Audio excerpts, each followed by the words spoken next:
YouTube? We are back for another reaction video.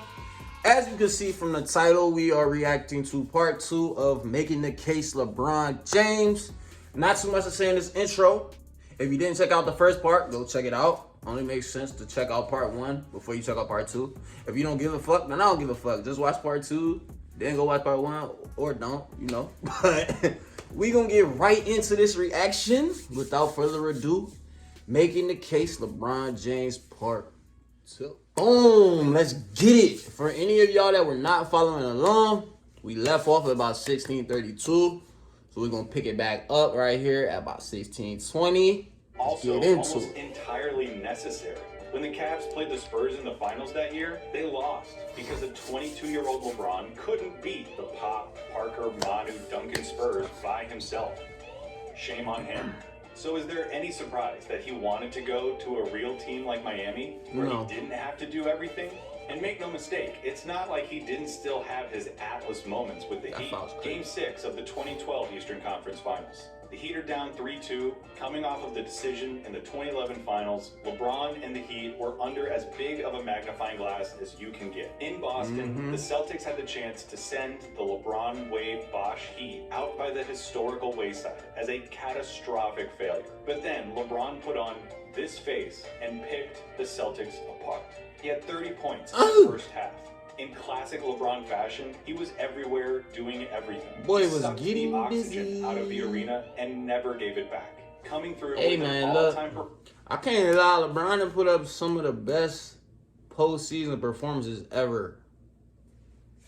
For sure. Some crazy ass numbers. The most important game of his career. Oh. Damn. 2013 Finals, games 6 and 7. Leading the fourth quarter charge in game 6. Hitting a crucial 3 with 20 seconds left to set up Ray Allen's legendary shot. Who did not save his legacy. Miss me with that bullshit. I don't give a fuck. 12-4, plus the series icing. Let me just say something. I don't give a fuck how much y'all hate LeBron, okay? 2 things I'm going to tell y'all. 1, yes, Jordan is better than LeBron. Greater than LeBron. But 2, LeBron is not a motherfucking bum. Like, people get so hurt when talking about LeBron. He's great. I'm sorry. I'm sorry, bro. That's just a fact, bro. If you say he's not, you hate him. I don't care. The games, series, and Too much runs LeBron that hate. he's had will someday fill their own multi-part documentary. We'll talk about a few more later, but the overall theme is undeniable. LeBron has lived in the playoffs This and shit thrived crazy. under the brightest of lights, despite the unique brand of scrutiny, doubt, and criticism that is his. But none of that matters because of 3 things, the sources of so much of that doubt and criticism. The 2010 Eastern Conference semifinals, the decision, and the 2011 finals. All 3 events happened within the span of about 400 days. It started with the second round of the 2010 playoffs, Boston versus Cleveland. Despite having the best record in the league, the Cavs lost in 6 to the Pierce KG Ray Allen Celtics. LeBron's numbers look okay, but if you remember watching at the time, or you go back now and watch, you can tell. This nigga said his numbers were okay. This man had 27, 19, and 10. I don't know his average from that series, though, so. And the thing about LeBron is his average was so, like, high. Even if he come down a little bit, that's, you know, that's like choking for him, kind of, I guess. So. Oh, that LeBron's just not there. He's checked out. No aggression, no urgency, stretches of total detachment. He was a no-show. And no one still knows definitively why, but salacious rumors persist that you can look up. Whatever the reason, the line. Alright, for y'all that don't know, this is when Delonte West was talking to LeBron James' mom, bro. That's crazy. Delonte West is LeBron's stepdad. It's like, nah, but that's some wild shit. Your teammate fucking with your mom? He can't do it. He doesn't have it. The basketball world prepared itself for one of the most consequential. And then he left right after that. Come on. What they got was the decision. A 1-hour nationally televised special. LeBron was going to announce his decision on live TV. How could this go wrong? The answer to the question everybody wants to know. LeBron, what's your decision? And this fall, man, it's very tough. And this fall, I'm gonna take my talents to South Beach. And Bro, this is why y'all hate him for The real. best basketball player in the world dumped his This is why I niggas really hate LeBron right here. tortured sports city The in fucking America, decision. live on television to join a super team with Dwayne Wade and What the fuck am I about to say? Bro, this is the real reason people don't fuck with LeBron. Is the decision, bro. I don't care about none of that other shit. This right here put a stain on his legacy that people will never ever let him live down. Straight up. I used to feel like he was a punk, a bum, or whatever because of this, but I grew. I matured in my basketball knowledge and realized there's actually better. Like he said, he just did what he was able to do. He was a free agent at the end of the day. But this shit right here, quit on Cleveland in the playoffs and followed it up with the mother of all people ain't backstabs. fuck with this. The decision remains perhaps the single meanest thing an athlete has ever done to their franchise. It was mindless, shallow, insulting, and egotistical in a profound way. LeBron quickly went from one of the most popular and celebrated athletes in the country to its most hated. Cavs owner Dan Gilbert published an infamous letter tearing James apart. Fans burned his jersey in the streets. Conversations about how LeBron was wired and whether he could be the guy flooded the airwaves. But the funny thing was, I don't think anyone really faulted him for wanting out of Cleveland. It was clear that he didn't get the help that a superstar needs in order to capitalize on their talents. The criticism was first and foremost with the execution, doing it in a self-aggrandizing live. Let me ask y'all a question. Do y'all feel like LeBron ever had a consistent number 2 like Jordan had? I'm being objective, so don't try to come at me with no bullshit like, what the fuck are you talking about? I'm just saying, I'm asking y'all, you know? Like, from what I know, LeBron never had a consistent number 2 that was at the level of Pippen, period. Not even close. Like, Kyrie is not Pippen, bro. And he was there for, what, 1-2 years? However long he was there. No. TV special. The criticism quickly turned into nonsensical, inane cliches and false narratives. He had some bum teams, bro. Getting praised for his ability to cultivate camaraderie and success on abhorrent teams was now being criticized for not making his teammates fear him. Whatever that means. Was the decision the dumbest thing LeBron could have done? Yes. Hell no. Was it a knife in the back of the community that had supported him as he ascended from chosen one to superstar? He's a free agent, bro. Was most of this criticism of his mental makeup and desire to win baseless and spiteful? Also, yes. Yeah. But it probably didn't feel that way for a lot of NBA fans at the time. They hated him. He had quit on and betrayed his team. So when the Heat lost the 2011 finals, the hate boners raged in full force. And the Heat didn't just lose because the Mavs were better. They lost because LeBron choked. His scoring average plummeted to... In this series, I agree. This nigga was playing like ass, bro. I remember this series. I was like, bro, what is he doing? Like, what? Dude was like not even engaged in the game. He was like standing at half court. I was like, bro, who is this? 17 points a game. So like down Space Jam. from 26 during the regular season.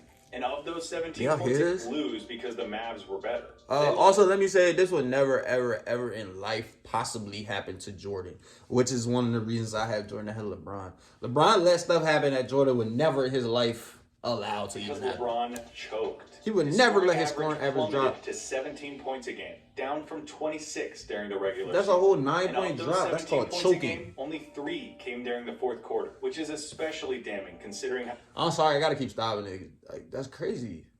That's choking, bro. He choked. Like, that's a big strike against you, though. I ain't gonna lie. I mean, LeBron's still great, but nowhere close to Jordan in my... Damn, bro. When I'm just thinking about myself, trying to be objective, I'm like, they're closer. But when I'm actually watching one and then the other, bro, they're not as close as I really think. James turned himself into public enemy number 1, promised a jewelry box's worth of rings, and when the world was watching, completely flopped. There are no excuses. I can't tell you, actually, LeBron played really well, or that his team let him down. He sucked. He let them down, and they lost. It's a fact. Should it define him forever? Sick. No, because if we take a trip into yesteryear, we can look at a young point guard on the Los Angeles Lakers in the 1984 finals by the name of Irvin Magic Johnson. The series was the first championship meeting between Larry Bird and Magic since the record-breaking collegiate showdown. The two were now the faces of a surging NBA, revitalized thanks to their mastery and rivalry. What did Magic do? He choked. Pretty hard. In Game 2, he dribbled out the final 11 seconds in regulation of a tied game without putting up a shot. That right there is worse than anything LeBron done. What year was that in his career? LeBron ain't never done some shit. That was some J.R. Smith shit right there. How you dribble out the whole clock? Stop. Lakers lost in overtime. In Game 4, Magic had his pass picked off with 4 seconds left in regulation of a tied game. Damn, he Then threw it in right to that overtime, nigga. missed both free throws with 35 seconds left, with the score tied again. The Lakers lost. In Game 7, Magic turned the ball over in the final 90 seconds of a tightly contested game. The Lakers lost. Hey. Basketball writers were ruthless and cutting. The fact was, he didn't Don't call have it what it took Magic, to come just through call in the him big moments, unreliable. despite previous evidence to the contrary. And that's not how we remember Magic Johnson. No. We remember him as a player who came through in big games, had big performances, and who you wanted to have the ball when the game got close. Could it be because he led the Lakers to 3 championships after his... I don't think anyone refers to Magic as the GOAT that I've ever heard. I think he might have a making a case. Maybe I need to watch that, but I ain't never really heard anybody really talk about Magic being the GOAT. So like, they're definitely held to different standards. Like, if you're gonna be called the GOAT, you have to be held to a higher standard. So like, yes, Magic, a Hall of Famer. In my opinion, not in the GOAT conversation.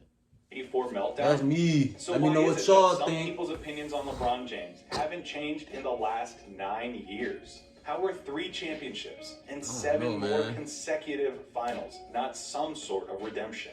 Because of this right here, the Magic Bull, 3-6 in finals series.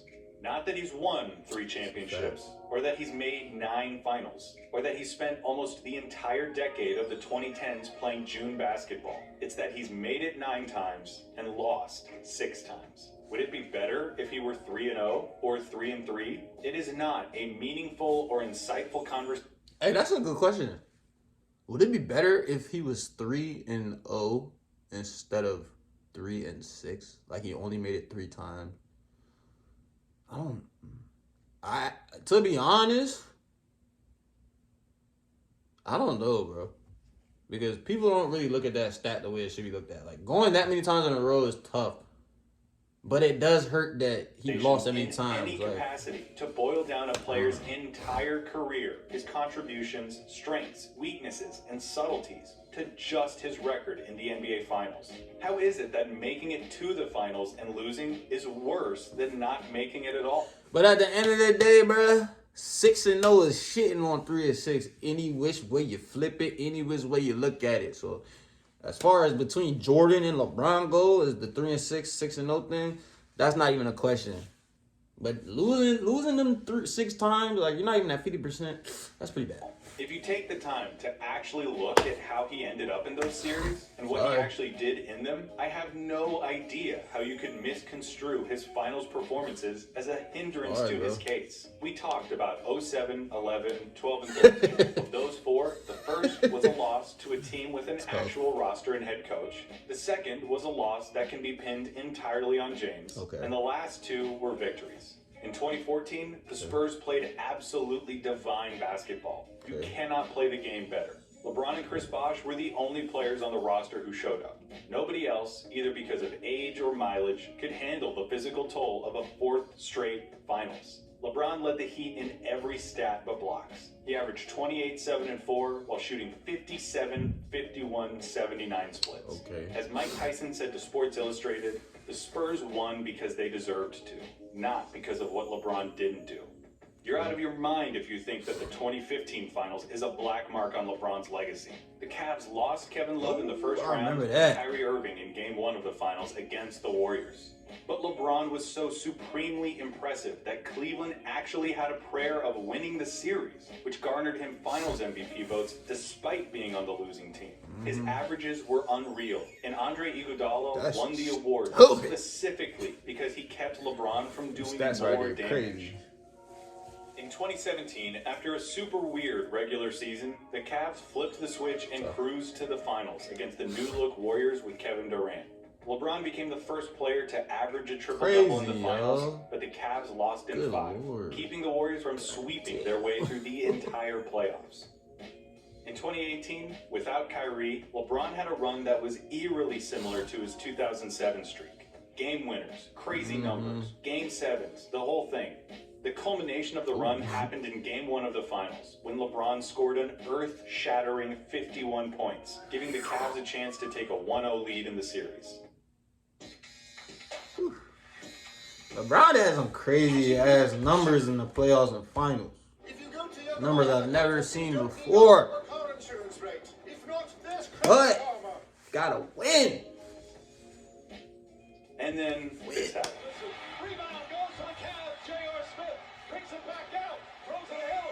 Hill shot blocked. For the past 13 years in a row, every team that LeBron James has played on has been in contention to win the championship, regardless of the roster around him. We're not going to play the what-if game, but he's proven that he doesn't need the league's all-time leading scorer as a teammate. I'm going to say that the knock is, why is it that you're able to get all the way there with this team, but then when you get there, you can't get them over the hump? Like, what is it, bro?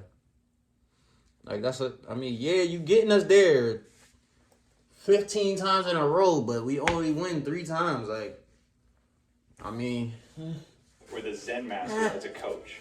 That's He a also knock to doesn't me. need time off between finals. It took him 8 straight finals before he finally wore down.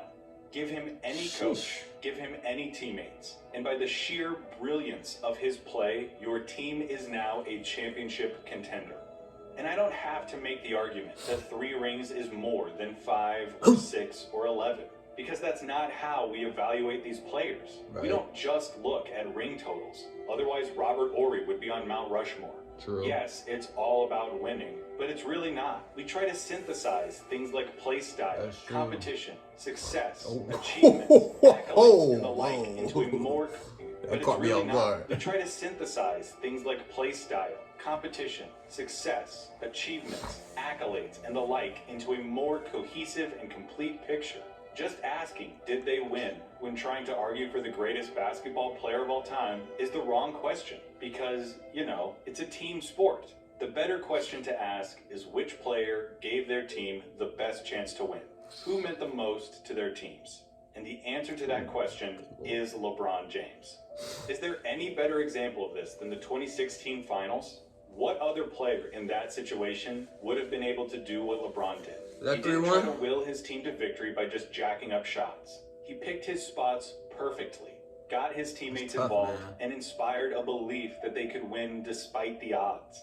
The series is the perfect testimony to the value of LeBron James. They were facing the 73-9 Warriors, the best record in NBA history. Single-digit losses This is in an crazy. 82-game season.